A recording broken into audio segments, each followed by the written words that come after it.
All right. All right, so we've been in the book of Samuel, and as we discussed at the beginning, Samuel before the Septuagint was written by the Greeks, it was one book. And after we get through with Samuel, we're going to go into Kings, and we're going into Chronicles, and they're 1st and 2nd Kings, 1st and 2nd Chronicles. They also were one separate individual book. But again, with the Septuagint, when they started writing that, they divided them up. And so you can kind of understand as we're reading this that it is just ongoing. It's not like there is to me, there's not like there's a definite ending and a definite beginning. It's just a continuation. The Septuagint, do you remember what is the significance of the Septuagint being written? Do you remember what we had talked about before with that? You're just helping y'all to think a little. Okay, the significance of the Septuagint being written in Greek is when Jesus came. Therefore, the Word of God was the majority of the world could read Greek, because that was Latin. That was the universal language, and so it helped get the gospel ahead. And so like I said, with the Septuagint. So we have, when we look at our notes, 1st and 2nd Samuel, I want to, because I feel like I left this out, and I should not have, because the whole point of this is we are to see in every book of the Bible, we are to see Jesus and see that everything is pointing to the Messiah, to Jesus. So when we look at First Samuel, beholding Jesus in 1 Samuel is the person of Jesus is revealed both in Samuel the prophet, priest, and judge, and in David the shepherd and king. You know, David, one of his names is the shepherd king. And so that is how, again, we see Jesus in this. And with Jesus, what is one of the parables he talks about? The shepherd that has 100 sheep, and he loses one, and he goes after the 99. He leaves the 9 and goes for the 1. With all of this, and Jesus is a prophet, priest, and judge. So we see that in First Samuel. 1 Samuel is going back a little bit. He is there. I had said there are 3 main characters, but technically there really is 4. The first main character in 1 Samuel is Hannah. Then is Samuel. Next comes Saul, and then David. So those are the 4 main characters in Samuel. When we get over here to 2 Samuel, what this is all about is 1 Samuel ends with the death of Saul, and when we go into 2 Samuel, the very first verse in 2 Samuel is David gets the news that Saul has died. And so, the very first verse in the very first chapter says, after the death of Saul, David returned from defeating the Amalekites and stayed in Ziklag 2 days. On the 3rd day, a man arrived. Now, this man that arrived, now here's one thing. In studying this, I realized again how God arranges things. Now, David has tried everything he can he's had so many opportunities he could have killed Saul, but with honoring Saul being the anointed one, he refused to do so. And also how we also identified the fact that, so we see this kindness or this respect with David, yet if you see, his character is not really that way, because he don't mess around. He's kill him, and he's fighting constantly, and a lot of bloodshed. But so it's interesting that he was first initially, when we remember studying about this, initially he was going with the king, the one that was over the region of the Philistine, was he was going to go help them, and they said no. Remember, he said no. If he helps us, he's going to turn on us. So they told him to go back home. So he goes 3 days journey back home with his men. And so here we have, and then when he gets there, he's at Ziklag, and what happens? He finds where them old Amalekites. Now, if Saul had dealt with them from the very get-go, he wouldn't be having to deal with this, but here we go again. So the Amalekites have come in and raided and taken all of their children and their wives and everything. So what's going on with this right here is David is just finished fighting the Amalekites and has come back home. He's been home for 2 days in Ziklag with his family. Third day, a disheveled man shows up in the camp in the town, and he's got in his hand the crown of Saul and one of the wristbands, the right hand wristband of Saul. And he comes in and he pays homage and he does everything he's supposed to, you're supposed to do when you're greeting a king. And he says, I've come to tell you that Saul and Jonathan have been killed. And so David, asks questions about that, and how do you know this? He said, well, I was up on Mount. Just went out of my head. Huh? Gilboar. Yeah, Gilboar. He said, I was up on Mount Gilboar, and I saw that he had been wounded. He said, and I went down, and I killed him. And then I took these spoils and I wanted to bring them to you. Now that's not what we read. But David doesn't know this. See, we know it because we've been watching the movie. He knows it. But David doesn't know this. So here he's got this guy saying that. And the truth of the matter is, the probability is, there's been a battle. So there's dead bodies everywhere with armament and all kinds of stuff. This guy probably has been going around taking the stuff. And he sees that Saul is dead, but he don't know how he died, so he thinks, I want to get in good with David, who is Saul's enemy. So I'll take these 2 things and I'll tell him that I'd killed his enemy. I love one of the lines. It's just one verse. He says, go back another. Verse 8 of the first chapter says, David, it's one line. David asks him, who are you? Now again, this guy has been in the battle that's been going on with the Philistines, with Saul. He does not know about the Amalekite situation, what the Amalekites did to David, and that David completely annihilated them, destroyed them. This guy says, I'm an Amalekite. Oh, he should have kept his mouth shut. You know what? If you give somebody enough rope, they'll hang themselves. Sometimes if you just be quiet and just listen, they will hang themselves. Yeah. So he has no idea what David has just gone through with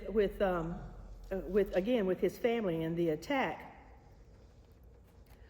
So what David does is he kills him. He immediately kills the guy. And the thought came to me, we read also in Samuel that it said that David had destroyed the Amalekites. Well, apparently there was one that was not where he should have been, because if he should have been there, he would have been killed. But instead, the Lord had him come to David so that he could be destroyed. That's my thought. I'm not saying, but it just makes sense to me.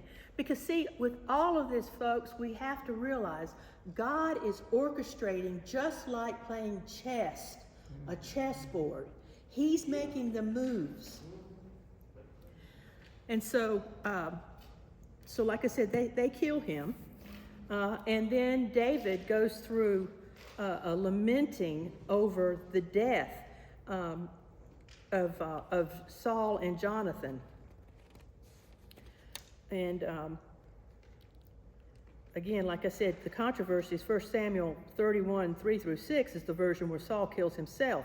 And the other thing that is interesting is this guy said that Jonathan was killed, but remember when we read that, it was Jonathan and two of the other brothers, two of the other sons. So again, this guy just got it all, and that sometimes, folks, that's what liars, that's what happens with liars, is they get it as half-truth, as we call it. Exactly. And so David laments over Saul and Jonathan, and it says in verses 19 through 17 of 2 Samuel, this is the lament that David writes. And the interesting thing is the 17th verse, it says, David took up this lament concerning Saul and his son Jonathan, and ordered that the men of Judah be taught this lament of the bow.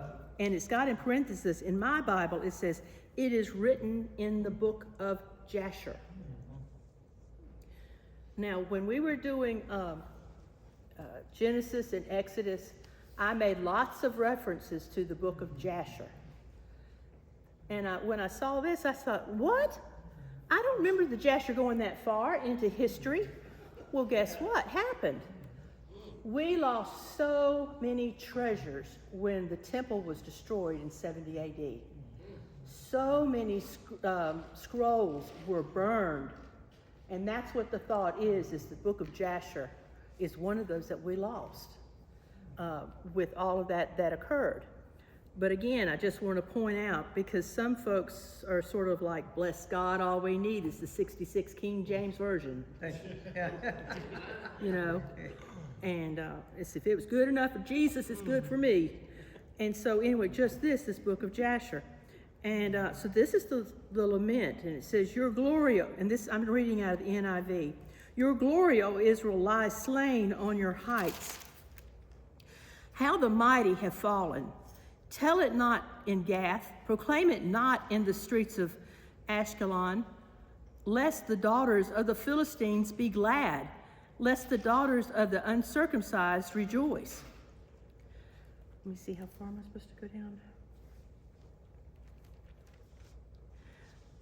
O mountains of Gilead, may you have neither dew nor rain, nor fields that yield offerings of grain, for there the shield of the mighty was defiled, the shield of Saul no longer rubbed with oil. From the blood of the slain, from the flesh of the mighty, the bow of Jonathan did not turn back, the sword of Saul did not return unsatisfied. Saul and Jonathan, in life they were loved and gracious, in death they were not parted. They were swifter than eagles, they were stronger than lions. O daughters of Israel, weep for Saul, who clothed you in scarlet and finery, who adorned your garments with ornaments of gold. How the mighty have fallen in battle. Jonathan lies slain in your heights. I grieve for you, Jonathan, my brother. You were very dear to me. Your love for me was wonderful, more wonderful than that of a woman. How the mighty have fallen. The weapons of war have perished. Can you see with our version of, you have verses and choruses, you see the theme is how the mighty have fallen.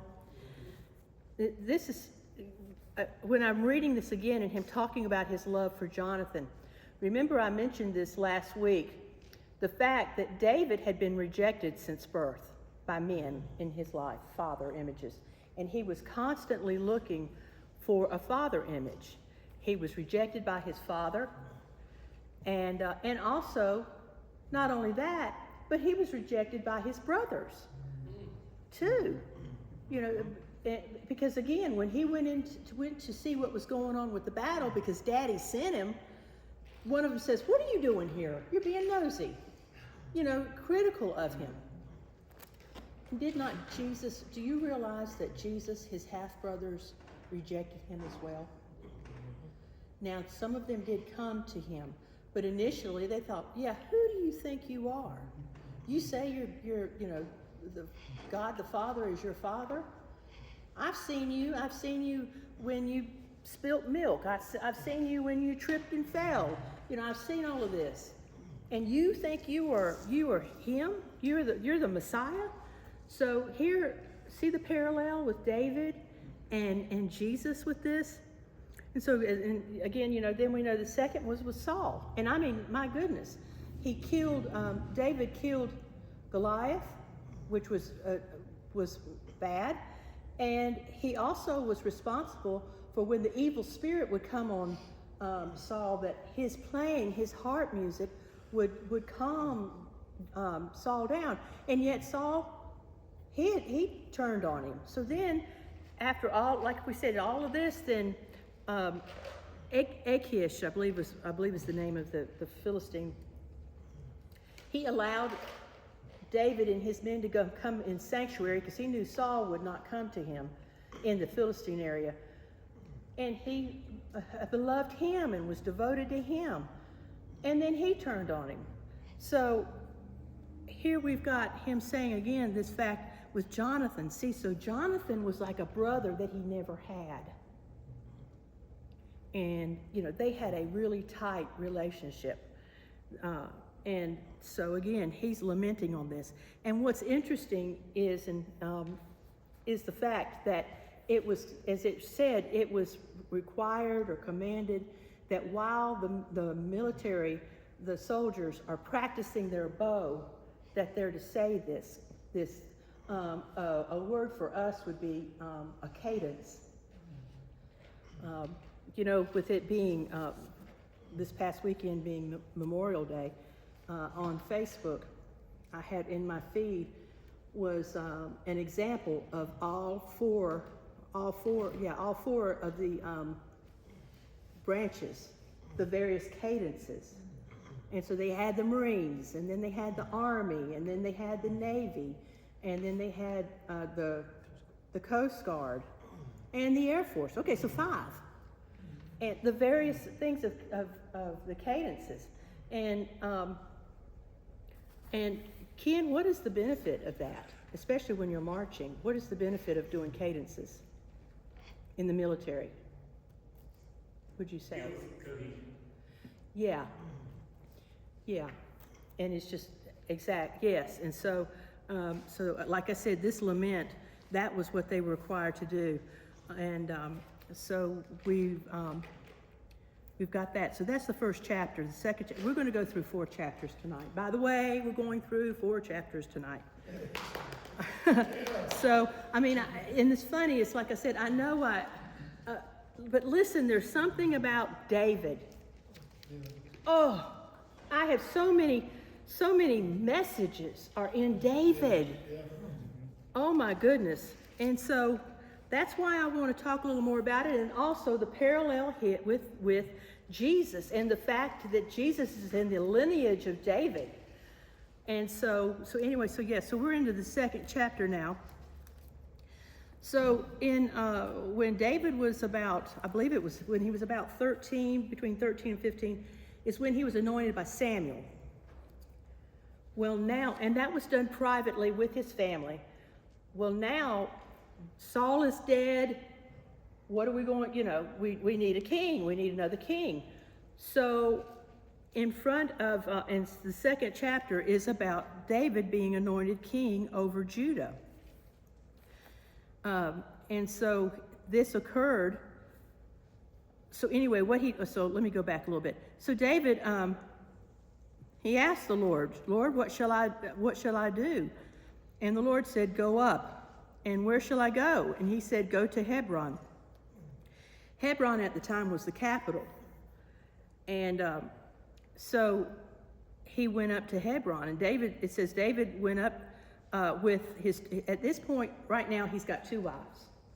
And one of them is Abigail, and the other one is Ahinoam. forgive me. And so, so when he left, he took the whole crew.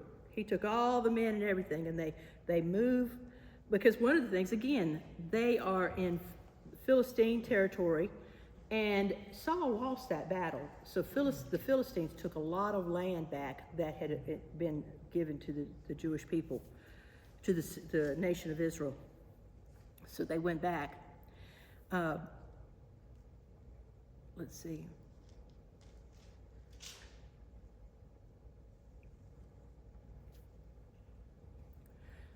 So they anoint him publicly at Hebron with various elders of the tribe of Judah. So here he is.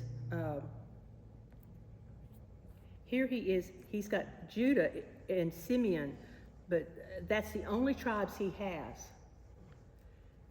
And I was in my reading, so I'm thinking Judah. I'm thinking, what? Judah's maybe the size of Kentucky or Tennessee. You know, I'm trying to compare. The land mass, they said it's compared to Texas versus the United States. So Judah had a big land mass. It was the biggest area in Israel. And I find it interesting too is that when we get on further down, you know that the kingdom is divided into, again, here we go, Judah and Israel. And with Judah, there's only two nations in Judah, and it's Benjamin and Judah. Who have the two kings been from? Benjamin and Judah, and they're together. You know, did y'all connect the dots with that? I did not realize that, and so he is at this time. David is, like I said, is anointed second time publicly within his tribe, and he is for about 5 years. He is the ruler over them. Well, meanwhile, back on the ranch, Abner, who was commander of the army for Saul, now he's on the negative side now. He's not at the popular table in the cafeteria. He's over with the lesser, however you want to say that. So he's got to do something. I mean, he's ambitious. So he decides, I did not realize, but Saul had 4 boys. Now, 3 of them went into battle with him, but the baby, the 4th one, I don't know what happened with him. I don't know if he went into battle or not, but he was still alive, but he apparently was very passive. And so Abner says, you know what, we're gonna anoint you king. We're gonna crown you king. So he crowns this 4th son of Saul, and his name is Ishbosheth. And Ishbosheth, you know what his name means? Man of the shameful thing. Wow. Can you imagine? Every time somebody, that's a negative, that's a curse. And was naming it. And he reigned for 2 years.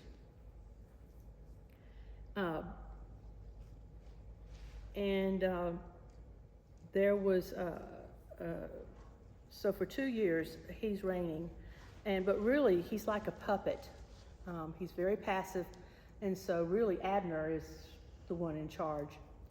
And sometimes those that are not supposed to be in office but get in office, it gets to their head, and they start pushing the limits of what they can do. But we have in the 2nd chapter, verse 14, it's talking about Joab. Now, Joab was David's commander, and Abner again was Saul's, the previous. And so these two, they're battling back and forth. There's a civil war going on. So chapter 3 is talking about the war between the house of Saul and the house of David. And it lasted a very long time. And verse 1, David grew stronger. And the thing is when it's, so chapter 3, I like this line. It says, the war between the house of Saul and David lasted a long time. And then the next verse, the next line of that first verse says, David grew stronger and stronger, while the house of Saul grew weaker and weaker. And the next part you have there when you look at it is, it turns out that David, while he was in Hebron, had 6 children. So his family is increasing. And so anyway, there's a battle that occurs. I think I've jumped over to 3 when I should have stayed in 2. There's a battle occurs, and I'm not going to get into all the details, but the bottom line is they lose some of, on David's side, they lose a few, but on Saul's side or Abner's side, they lose a bunch. And there's 3 brothers, and it's Joab's brother, it's him and 2 other brothers. They are going to get Abner. They want to kill him. And he runs, and Abner kills him. Just the bottom line. Abner kills him. So, like I said, just constant. It's just amazing to me that with David, there is always war. There is always bloodshed. No wonder. Do you think maybe that's why God said you can't build the temple because you've got bloody hands? Do you think that's what it is, or do you think it's one specific thing? I'm asking because I don't know. Do you think it's one specific thing he did, or do you think it's just all of it together? Have you thought about that? So anyway, yeah, constant bloodshed. So we get down again to the 3rd chapter, and we get over here, and Abner goes over to David. So Abner, I think he starts seeing he's not gonna get what he wants. So Ishbosheth has reigned for two years. So that means that's a total. So David had reigned for 5 and about 5.5, and then when Ishbosheth, he reigned for 2 years. So that's 7 years now that David has just been recognized by Judah. And this has been a long time. This has been a long time coming. And I think we need to realize and understand that we are in a fallen world.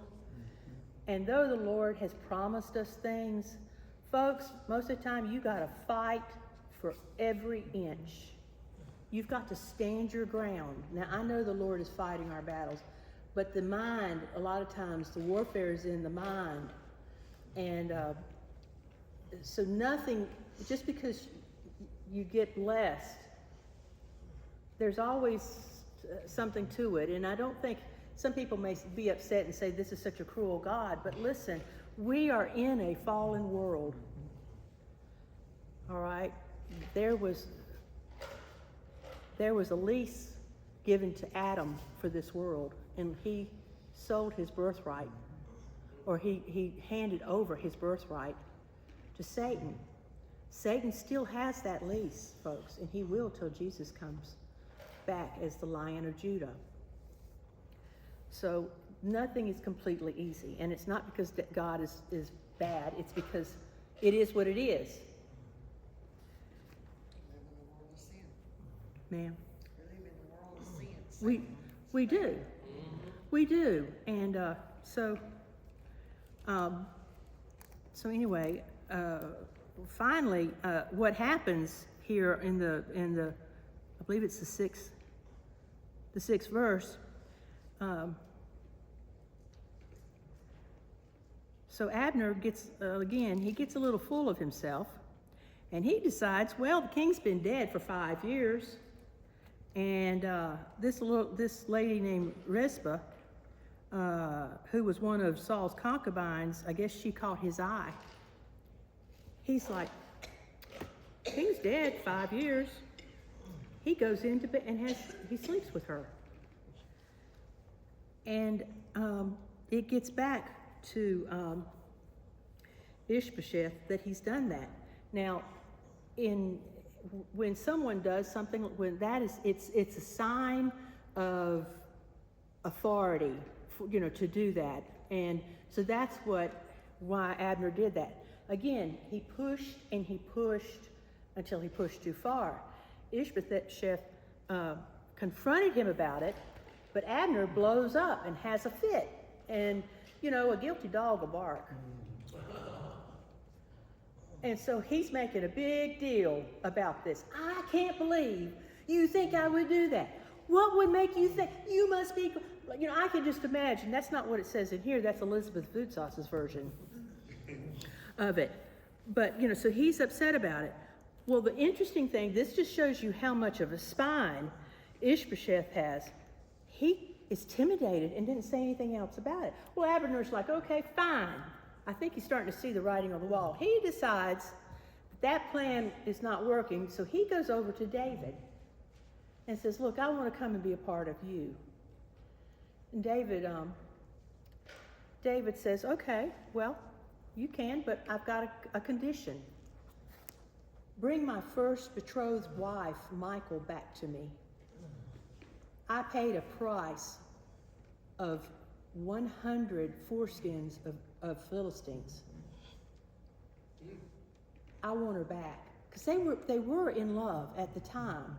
Remember, she defended David, and she even said that he was in bed asleep, and but he had escaped to keep him from being killed.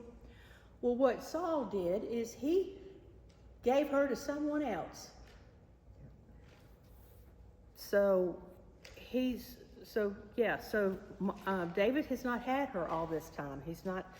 She's not been his wife. She's been the wife to someone else. And so Abner does that, and he makes arrangements, and so she comes. And this just breaks my heart. Let's see.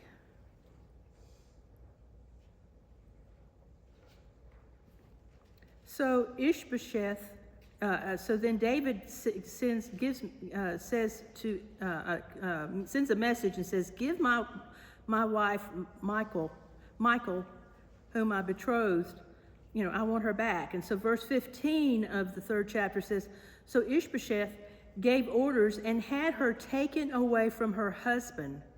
And it gives the name of the man. Her husband, however, went with her, weeping behind her all the way. Then Abner said to him, go back home. So he went back. Now, what do y'all think about that? Well, the reason that he will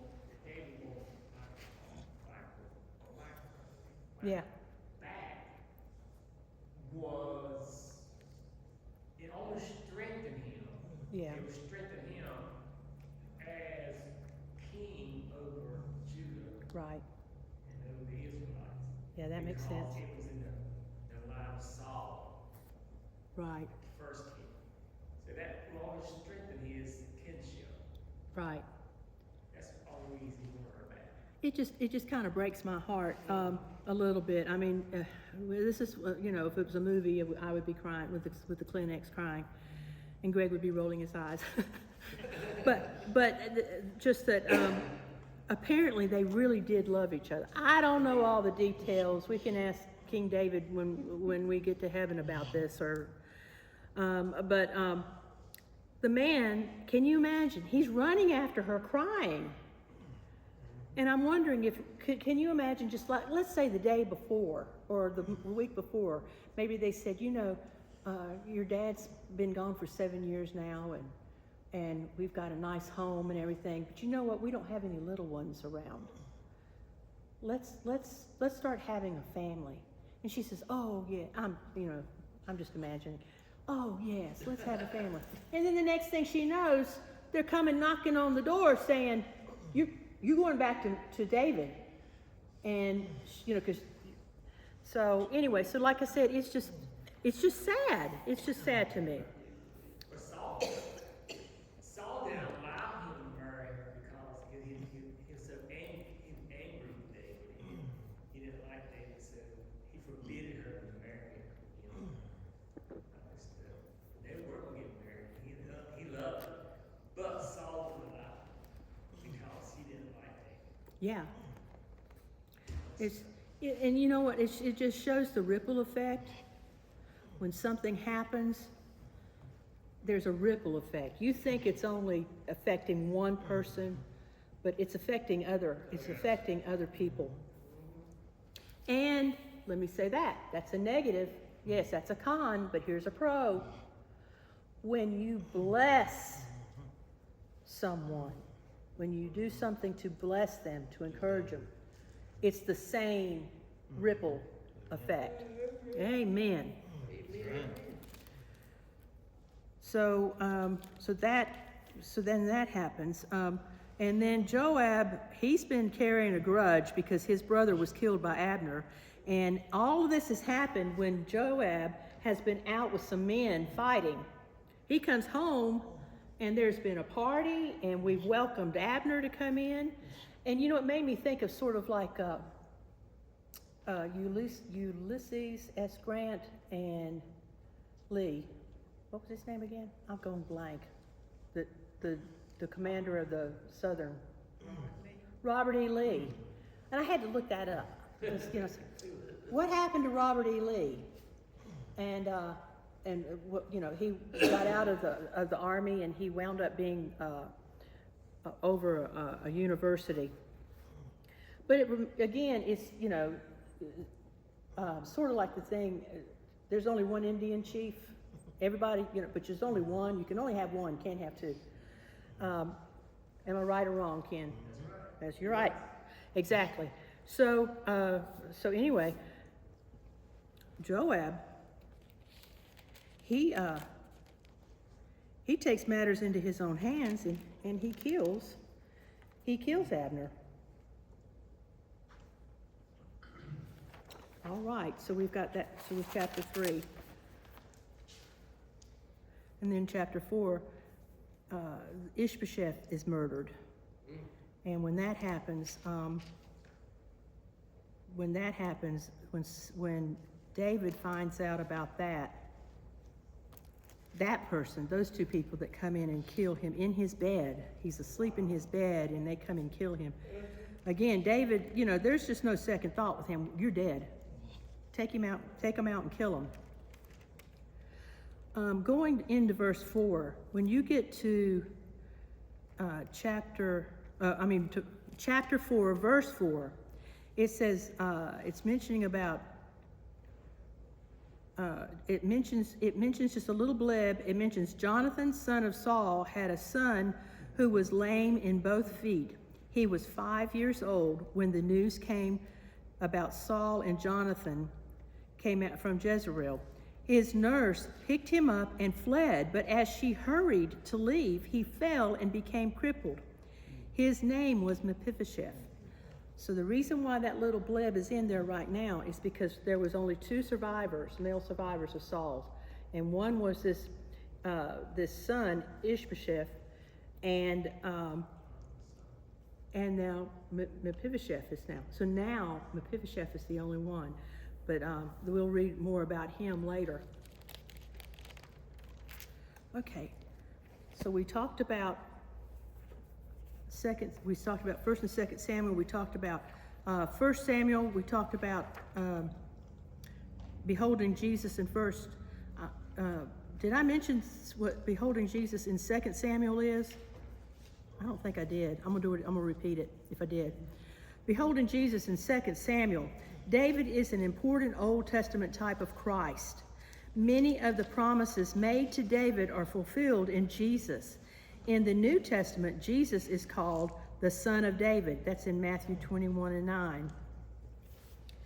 And the symbol of 2 Samuel is the deliverer, and it's an arrow, which is interesting because, again, that lamentation that they did with the bow and arrow when they were practicing the military. When you look at your, on page 83, certainly David was prepared to be a king through his shepherd life in fleeing Saul. As David began his reign, he brought unity into the nation. After 7.5 years, so folks, he's done with Saul, but now another 7.5 years, and he's only just king, recognized as king in Judah. He organized a civil service and he organized the priesthood. It says here, well, I've skipped a little bit. He provided a central place of worship. He destroyed the backbone of the enemy. He organized a civil service and he organized the priesthood.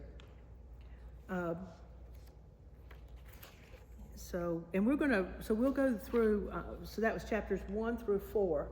Chapter 5, we'll start with that next week and talk about that. And I could just go through this, but folks, there is so many rich little jewels in this that I feel like will speak to us in our situation. For example, about Mephibosheth. And so we will continue that next week. Does anybody have any questions or comments? You know, after David made Jerusalem the capital, it's been a place of controversy ever since then. You know, Yeah, it has. everybody would lay claim on it, even the people, even Islam would lay claim on it, and so went all the way through history. Roman Catholic. Even during time of England stuff, they sent crusades over the Yeah, city. exactly. Islam wouldn't take it over. And they lost it. The Islam people got it, and they went back to another crusade. They got it back. It's just been a back and forth thing. It's still there. It is. Because they want everybody wants to lay claim on it. I mean, Yeah. there's people. Well, it's the same, it's again, the devil, he wants whatever is holy. He wants to take it. Whatever's been identified as holy. And that's, then, in the Bible, that's what Antichrist is going to say. That's right. Yeah, exactly. Well, I was looking at some of the commentary about why David was able to do it. It looks like pretty much everybody has the same agreement. It was because he was a man of war, and Solomon was known as a man of peace. So he wanted the temple to be a house of prayer.